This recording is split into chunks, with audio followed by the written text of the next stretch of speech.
SV Krishna Reddy ఈ పేరు వినగానే యమలీల, మాయలోడు, శుభలగ్నం లాంటి సినిమాలు టక్కున స్ట్రైక్ అవుతాయి. ఆయన మా 90s కిడ్స్ కి మోస్ట్ ఫేవరెట్ డైరెక్టర్ అని చెప్పొచ్చు. చిన్నప్పుడు ఈటీవీలో రాజేంద్రుడు గజేంద్రుడు సినిమా చూసినంతసేపు ఆయన్ని మేమొక స్టీవెన్ స్పీల్బర్గ్ లాగా ఊహించుకునే వాళ్ళం. ఎస్వి కృష్ణారెడ్డి గారు 1986 లో మొదటిసారిగా కెమెరా ముందు ఒక నపుంసకుడు పాత్రలో కనబడ్డారని మీకు తెలుసా? 1986 లో వచ్చిన మెగాస్టార్ చిరంజీవి కిరాతకుడు సినిమాకి డైరెక్టర్ కోదండ రామరెడ్డి గారి దగ్గర ఎస్వి కృష్ణారెడ్డి గారు అసిస్టెంట్ డైరెక్టర్ గా వర్క్ చేశారు.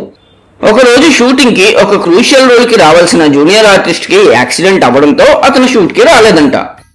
ఇప్పుడు ఆ క్యారెక్టర్ లేకుండా షూట్ ఎలా చేసేది అని ఆలోచిస్తున్న టైంలో చిరంజీవి గారు కృష్ణారెడ్డి గారిని చూసి, కోదండ రామరెడ్డి గారు మీరేమనుకోనంటే నాదొక చిన్న సలహా సార్, ఆ క్యారెక్టర్ తీసేయడానికి వీల్లేదు అన్నారు.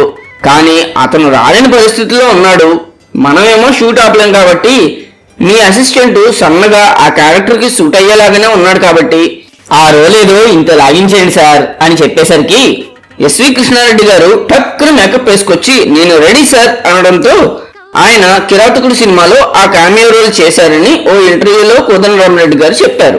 డియర్ మామాస్, మా కంటెంట్ కనుక మీకు నచ్చినట్టయితే please like, share and subscribe to ఇంకేంటి మామా.